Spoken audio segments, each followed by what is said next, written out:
ನಮಸ್ಕಾರ ವೀಕ್ಷಕರೇ, ಆನಂದ ಸೂತ್ರ ಚಾನಲ್ಗೆ ಎಲ್ಲರಿಗೂ ಸ್ವಾಗತ. ಯುಗಾದಿ ಹಬ್ಬದ ಹಾರ್ದಿಕ ಶುಭಾಶಯಗಳನ್ನ ತಿಳಿಸ್ತಾ, ಈ ವರ್ಷ ನಿಮಗೆ ಯಾವ ರೀತಿ ಪ್ರಭಾವ ಇರುತ್ತೆ, ಏನೆಲ್ಲ ಟಿಪ್ಸ್ ಫಾಲೋ ಮಾಡಬೇಕಾಗತ್ತೆ, ಏನೆಲ್ಲ ಎಚ್ಚರಿಕೆ ವಹಿಸಬೇಕಾಗತ್ತೆ ಅಂತ ತಿಳ್ಕೊಳ್ಳೋಣ.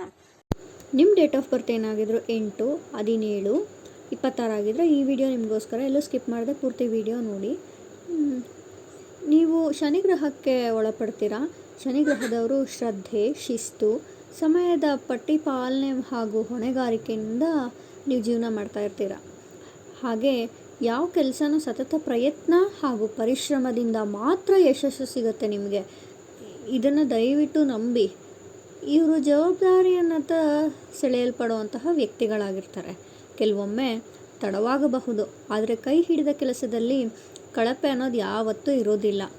ನಿಧಾನಕ್ಕಾಗತ್ತೆ, ಲೇಟಾಗತ್ತೆ, ಕಷ್ಟಪಡಬೇಕಾಗತ್ತೆ. ಹಾರ್ಡ್ ವರ್ಕಿಂಗ್ ಅಂತ ಹೇಳ್ತಾರಲ್ವ, ಹಾಗಿರುತ್ತೆ ನಿಮ್ಮ ಜೀವನ. ಸೊ ನಂಬಿಕೆ ಇಟ್ಕೊಂಡು ನೀವು ಮಾಡೋ ಕೆಲಸದಲ್ಲಿ ಶ್ರದ್ಧೆ ಇಟ್ಕೊಂಡು ಮಾಡಿ, ಖಂಡಿತ ಸಕ್ಸಸ್ ಸಿಕ್ಕೇ ಸಿಗತ್ತೆ ನಿಮಗೆ. ಈಗ ಸಾಡೆ ಸಾತಿ ನಡೀತಾ ಇರೋರು ಸಹ ಹೆದರೋ ಅಂಥ ಅವಶ್ಯಕತೆ ಇಲ್ಲ. ಈ ವರ್ಷ ನಿಮ್ಮ ಆರೋಗ್ಯದ ವಿಷಯದಲ್ಲಿ ಗಮನ ಜಾಸ್ತಿ ಇರಬೇಕಾಗತ್ತೆ. ಬೆನ್ನು, ಕಾಲು ನೋವುಗಳು, ಸ್ನಾಯು ಸಂಬಂಧಿತ ಸಮಸ್ಯೆಗಳ ಮೇಲೆ ತುಂಬ ಕಾಳಜಿ ವಹಿಸಿ. ಆದಷ್ಟು ಏನೇ ಸಣ್ಣ ಸಮಸ್ಯೆ ಬಂದರೂ ಬೇಗ ಅದಕ್ಕೆ ಟ್ರೀಟ್ಮೆಂಟ್ ತಗೊಳ್ಳಿ. ಯೋಗ, ಪ್ರಾಣಾಯಾಮ ಮತ್ತು ನಿಯಮಿತ ನಿದ್ರೆ ತುಂಬ ಅಗತ್ಯ ಆಗಿರುತ್ತೆ.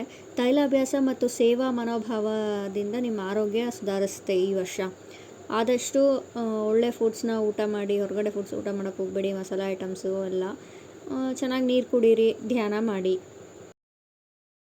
ಇನ್ನು ಹಣಕಾಸಿನ ವಿಷಯ ಅಂತ ಬಂದಾಗ, ಈ ವರ್ಷ ಹೂಡಿಕೆ ಮಾಡೋಕ್ಕೆ ಮುಂಚೆ 10 ಸಲ ಯೋಚನೆ ಮಾಡಿ, ಹೂಡಿಕೆ ಮಾಡೋದಾ ಬೇಡವಾ, ಇದು ಸರಿ ಇದೆಯಾ ಇಲ್ವಾ, ಪ್ರಾಫಿಟ್ಸ್ ಎಲ್ಲ ಹೇಗಿದೆ ಅಂತೆಲ್ಲ. ಹಾಗೆ ಅನಾವಶ್ಯಕ ಖರ್ಚುಗಳನ್ನ ಕಡಿಮೆ ಮಾಡ್ಕೊಳ್ಳೋದು ತುಂಬ ಒಳ್ಳೆಯದು. ಹಳೆ ಸಾಲಗಳೇನಾದರೂ ಇದ್ದರೆ ಅದನ್ನು ತೀರ್ಸೋಕ್ಕೆ ಪ್ರಯತ್ನ ಪಡಿ. ಶನಿಗೆ ದಾನ ಮಾಡೋದು ತುಂಬ ಮುಖ್ಯ ಆಗುತ್ತೆ. ಪುಣ್ಯ ಕಾರ್ಯಗಳನ್ನ ನೀವು ಮಾಡ್ತಾ ಇರಬೇಕಾಗತ್ತೆ. ಯಾರಿಗಾದ್ರೂ ಹಸುಕೊಂಡಿರೋರಿಗೆ ಊಟ ಕೊಡೋದು ಹಾಗೆ. ಇನ್ನು ಕೆಲಸ ಅಂತ ಬಂದಾಗ ನಿಮಗೆ ಉದ್ಯೋಗದಲ್ಲಿ ಸ್ಥಿರತೆ ಬರುತ್ತೆ. ಆದರೆ ಮೇಲಾಧಿಕಾರಿಗಳ ಜೊತೆ ನೀವು ಸೋಮಾರಿತನವಾಗಿ, ಆಲಸ್ಯದಿಂದ ಕೆಲಸ ಮಾಡೋಕ್ಕೆ ಹೋಗಬೇಡಿ. ಅವ್ರು ಹೇಳಿದ್ದನ್ನು ಅಚ್ಚುಕಟ್ಟಾಗಿ ಆ ಟೈಮ್ ಒಳಗಡೆ ಮುಗಿಸಿ ಕೊಡಿ. ಕಷ್ಟದ ಕೆಲಸಗಳಿಗೆ ಹೆದರ್ಕೊಂಡಂಗೆ ಮುಂದುವರಿರಿ. ವರ್ಷದ ಮಧ್ಯದಲ್ಲಿ ಬಡ್ತಿ ಅಥವಾ ಹೊಸ ಹೊಣೆಗಾರಿಕೆ ನಿಮ್ಮ ಮೇಲೆ ಬರೋ ಸಾಧ್ಯತೆ ಇರುತ್ತೆ. ಈ ವರ್ಷ ಕೆಲಸದಲ್ಲಿ ಚೆನ್ನಾಗಿರುತ್ತೆ. ಕೆಲಸ ಇಲ್ಲದವರಿಗೆ ಕೆಲಸ ಕೂಡ ಸಿಗುವಂಥ ಸಾಧ್ಯತೆ ಇದೆ. ಟ್ರೈ ಮಾಡಿ, ಆಪರ್ಚುನಿಟೀಸ್ ಬಿಡೋಕ್ಕೆ ಹೋಗಬೇಡಿ. ಈ ವರ್ಷ ವ್ಯಾಪಾರ ವ್ಯವಹಾರ ಅಂತ ಬಂದರೆ ನಿಧಾನಗತಿಯಲ್ಲಿ ಸಾಗುತ್ತೆ. ಈ ವರ್ಷ ದೊಡ್ಡ ಹೂಡಿಕೆ ಮಾಡೋದನ್ನು ತಪ್ಪಿಸಿ ಎಚ್ಚರಿಕೆಯಿಂದ ಮಾತ್ರ ನೀವು ಮಾಡಬೇಕಾಗುತ್ತೆ. ಹಳೆ ಸಾಲ ಏನಾದರೂ ಇದ್ದರೆ, ಲೋನ್ಸು ಅಥವಾ ಪಾರ್ಟ್ನರ್ಶಿಪ್ ಹತ್ರ ಏನೋ ಇಸ್ಕೊಂಡಿರೋದು ರಿಟರ್ನ್ ಮಾಡಬೇಕು, ಆ ರೀತಿ ಏನಾದರೂ ಇದ್ದರೆ ಅದನ್ನು ಆದಷ್ಟು ಕ್ಲಿಯರ್ ಮಾಡ್ಕೊಳೋಕ್ಕೆ ಟ್ರೈ ಮಾಡಿ. ಶ್ರಮ ಮತ್ತು ನಿರೀಕ್ಷೆಗಳ ನಡುವಿನ ಅಂತರವನ್ನು ಸಹಜವಾಗಿ ಸ್ವೀಕರಿಸಿ. ಈ ವರ್ಷ ನಿಮಗೆ ಒಳ್ಳೆಯದಾಗಲಿ. ಆತುರ ನಿರ್ಧಾರಗಳನ್ನ ತೊಗೊಳಕ್ಕೆ ಹೋಗಬೇಡಿ. ಈ ವರ್ಷ ವಿದ್ಯಾರ್ಥಿಗಳಿಗೆ ಒಳ್ಳೆಯ ಅನುಕೂಲ ಇದೆ. ಶಿಸ್ತಿಂದ ಓದೋ ಸಮಯ ಬಂದಿದೆ ನಿಮಗೆ. ಒಮ್ಮೆ ಯಶಸ್ಸು ಬರೋವರೆಗೆ ನಿಮಗೆ ಹಿನ್ನಡೆ ಅನ್ನೋದೇ ಇರೋದಿಲ್ಲ. ಗಮನ ಹರಿಸಿ ಓದಿದರೆ ಸ್ಪರ್ಧಾತ್ಮಕ ಪರೀಕ್ಷೆಗಳಲ್ಲಿ ಉತ್ತಮ ಫಲಿತಾಂಶ ನಿಮ್ಮದಾಗಿರುತ್ತೆ. ನಿಮ್ಮ ಗುರುಗಳನ್ನ ಯಾವತ್ತೂ ಮರಿಬೇಡಿ. ಅವರ ಆಶೀರ್ವಾದನ ಯಾವಾಗಲೂ ನೀವು ಕೇಳಿ ತೊಗೋಬೇಕಾಗುತ್ತೆ. ಅವ್ರು ಬಂದು ಎಷ್ಟು ಆಶೀರ್ವಾದ ಕೊಡ್ತಾರೆ ಗೊತ್ತಿಲ್ಲ, ಬಟ್ ಅವ್ರ ಮೈಂಡಲ್ಲಿ ಇರುತ್ತೆ ನಮ್ಮ ವಿದ್ಯಾರ್ಥಿಗಳೆಲ್ಲ ಚೆನ್ನಾಗೇ ರಿಸಲ್ಟ್ಸ್ ಬರಲಿ ಅಂತ. ನೀವಾಗಿ ನೀವು ತೊಗೊಳ್ಳೋದು ಇಂಪಾರ್ಟೆಂಟ್ ಆಗಿರುತ್ತೆ. ಇನ್ನು ರಿಲೇಷನ್ಶಿಪ್ಪು, ಸಂಬಂಧ ಅಂತ ಬಂದಾಗ ನಂಬಿಕೆ ಹಾಗೂ ನಿರಂತರವಾಗಿ ಸಮಯ ಕೊಡೋದು ಇಬ್ಬರಲ್ಲೂ ಪ್ರಾಮುಖ್ಯತೆ ಇರುತ್ತೆ.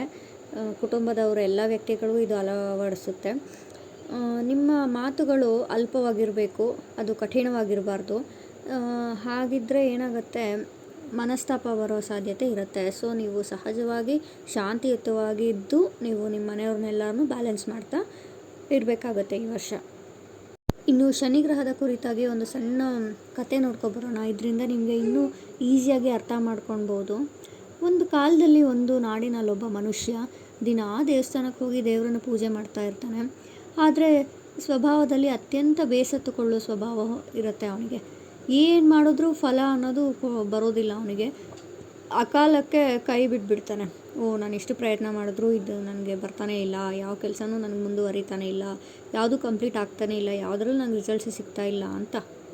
ಇವನ್ನ ತೊಂದರೆಯಲ್ಲಿರೋದನ್ನು ನೋಡಲಾರ್ದೆ ಒಂದು ದಿನ ದೇವರು ಅವನ ಕನಸಲ್ಲಿ ಬಂದುಬಿಟ್ಟು ಹೇಳ್ತಾರೆ, ನೀನು ಶನಿಯ ಅನುಗ್ರಹಕ್ಕೆ ಪಾತ್ರನಾದುವಂತಹ ವ್ಯಕ್ತಿ. ಶನಿ ಭಕ್ತನಿಗೆ ಫಲ ತಡವಾಗಿ ಬರುತ್ತೆ, ಆದರೆ ಅದು ಬಂದುಬಿಟ್ರೆ ಜೀವನನೇ ಬದಲಾವಣೆ ಆಗುವಂಥ ಸಾಧ್ಯತೆ ಇದೆ. ಶ್ರಮವನ್ನು ನಿಲ್ಲಿಸದೆ ನಿನ್ನ ಕೆಲಸ ಕಾರ್ಯಗಳನ್ನು ಶ್ರದ್ಧೆಯಿಂದ ನಿಷ್ಠೆಯಿಂದ ಮುಂದುವರಿಸು, ನಿನ್ನ ಸಮಯ ಒಂದಲ್ಲ ಒಂದಿನ ಚೆನ್ನಾಗಿ ಬಂದೇ ಬರುತ್ತೆ ಅಂತ ಹೇಳಿ ಮಾಯ ಆಗಿಬಿಡ್ತಾರೆ. ಅವನ ಮನಸ್ಸಲ್ಲಿ ಆಶಾವಾದ ಮೂಡಿತು. ಶನಿಗೆ ಸಿಹಿ ನೈವೇದ್ಯವನ್ನಿಟ್ಟು ಪ್ರತಿ ಶನಿವಾರ ಹನುಮಾನ್ ದೇವರನ್ನು ಪೂಜಿಸುತ್ತಾ ಹೋದ. ಕೆಲವೇ ತಿಂಗಳಲ್ಲಿ ಉದ್ಯೋಗದಲ್ಲಿ ಬಡ್ತಿ, ಹಣದ ಲಾಭ, ಆರೋಗ್ಯದ ಸುಧಾರಣೆಯು ಹಾಗೆ ಸಂಬಂಧದಲ್ಲಿಯೂ ಒಳ್ಳೆಯ ವಾತಾವರಣ ಸೃಷ್ಟಿಯಾಗುತ್ತೆ. ಈ ಕಥೆಯಿಂದ ನಾವೇನು ತಿಳ್ಕೊಬೋದಪ್ಪ ಅಂದರೆ, ಶನಿಯ ಶಕ್ತಿಯು ತಡವಾಗಿ ಫಲ ನೀಡುತ್ತೆ, ಆದರೆ ಶ್ರಮ ಹಾಗೂ ನಂಬಿಕೆಯಿಂದ ನಾವು ಜವಾಬ್ದಾರಿನ ನಿಭಾಯಿಸ್ತಾ ಇದ್ದರೆ ನಮ್ಮದೇ ಯಶಸ್ಸಾಗಿರುತ್ತೆ.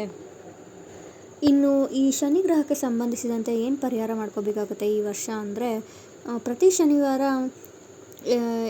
ಎಣ್ಣೆ ದೀಪನ ಹಚ್ಚಬೇಕಾಗುತ್ತೆ. ಶನಿ ಮಹಾತ್ಮನ ದೇವಸ್ಥಾನಕ್ಕೆ ಹೋಗ್ಬಿಟ್ಟು ಅಥವಾ ನಿಮ್ಮ ಮನೆಯಲ್ಲೇ ಆದರೂ ಸರಿ. ಹಾಗೆ ಸಂಜೆ ಹೊತ್ತು ಹನುಮಾನ್ ಚಾಲೀಸನ ದಿನಾಗಲೂ ಕೇಳಿಸ್ಕೊಳೋದ್ರಿಂದ ತುಂಬ ಒಳ್ಳೆಯದು. ಒಳ್ಳೊಳ್ಳೆ ಚೇಂಜಸ್ ಆಗುತ್ತೆ, ಧೈರ್ಯ ಬರುತ್ತೆ, ದುಃಖ ಅದೆಲ್ಲ ಇದ್ದರೆ ಕಡಿಮೆ ಆಗುತ್ತೆ. ಹಾಗೆ ಹೊಸ ಕೆಲಸಗಳು ಸ್ಟಾರ್ಟ್ ಮಾಡೋಕ್ಕೆ ಒಂದು ಹುಮ್ಮಸ್ಸು ಬರುತ್ತೆ. ಹಾಗೆ ಒಳ್ಳೆಯ ನದಿಯಂತಹ ಕ್ಷೇತ್ರಗಳಲ್ಲಿ ಸ್ನಾನ ಮಾಡಿ ಶನಿಗೆ ಪ್ರಾರ್ಥನೆ ಮಾಡ್ಕೊಳ್ಳೋದ್ರಿಂದ ನಿಮ್ಮ ಮನಸ್ಸು ತಿಳಿಯಾಗುತ್ತೆ. ಹಾಗೆ 10 ಶನಿವಾರ ಮುಂದುವರಿಯುವ ಶನಿವಾರ ವ್ರತಾಚರಣೆ ಮಾಡಿ ನಂಬಿಕೆಯಿಂದ ಧೈರ್ಯವಾಗಿ ಯಾವುದೇ ಕೆಲಸನ ಮುಂದುವರಿಸಿ. ಶನಿ ದೇವರ ಅನುಗ್ರಹ ನಿಮ್ಮ ಮೇಲೆ ಇರುತ್ತೆ. ಸಾಡೆ ಸಾತಿ ಬಂತು ಅಂತ ಎಲ್ಲರೂ ಹೆದರ್ಕೊಳ್ಳೋಕ್ಕೆ ಹೋಗಬೇಡಿ. ಅದು ಬಂದುಬಿಟ್ಟು ನಿಮಗೆ ಪಾಠವನ್ನು ಕಲಿಸುತ್ತೆ. ಅವರು ಗುರು ಇದ್ದ ಹಾಗೆ ನಮ್ಮ ಜೀವನದಲ್ಲಿ. ಈಗ ಟೀಚರ್ಸ್ ಏನು ಮಾಡ್ತಾರೆ, ಮಕ್ಕಳಿಗೆ ಹೊಡಿತಾರೆ, ಬೈತಾರೆ ಎಲ್ಲ ತಪ್ಪು ಮಾಡಿದ್ರೆ. ಇದು ಹಾಗೆ ನಾವೇನಾದರೂ ತಪ್ಪು ಮಾಡಿದರೆ ಅದಕ್ಕೆ ಸರಿಯಾಗಿ ಶಿಕ್ಷೆ ಆಗುತ್ತೆ. ಇಲ್ಲಪ್ಪ ನಾವು ಒಳ್ಳೆ ರೀತಿಯಾಗಿದ್ವಿ ಅಂದರೆ ನಮಗೆ ಒಳ್ಳೆ ಪ್ರಾಫಿಟ್ಸು, ಒಳ್ಳೆ ಬೆನಿಫಿಟ್ಸು, ಒಳ್ಳೊಳ್ಳೆ ಫೆಸಿಲಿಟೀಸ್ ಕೊಡ್ತಾ ಹೋಗ್ತಾರೆ ಶನಿ ದೇವತೆ. ಹಾಗೆ ಮಾಡ್ಕೊಂಡು ಹೋಗಿ. ಓಂ ಶನೈಶ್ಚರ ಸ್ವಾಹ ಅಂತ ಈ ಮಂತ್ರವನ್ನು ನಿಮ್ಮ ಮನಸ್ಸಲ್ಲಾದರೂ ಪಠನೆ ಮಾಡಿ, ಹೇಗಾದರೂ ಪಠನೆ ಮಾಡಿ, ಒಟ್ಟು ಒಳ್ಳೆ ಮನಸ್ಸಿಂದ ಪಠನೆ ಮಾಡಿ. ನಿಮಗೆ ಯುಗಾದಿ ವರ್ಷದ ಶುಭಾಶಯಗಳನ್ನು ತಿಳಿಸ್ತಾ ಧನ್ಯವಾದಗಳು ಈ ವಿಡಿಯೋ ನೋಡಿದ್ದಕ್ಕಾಗಿ.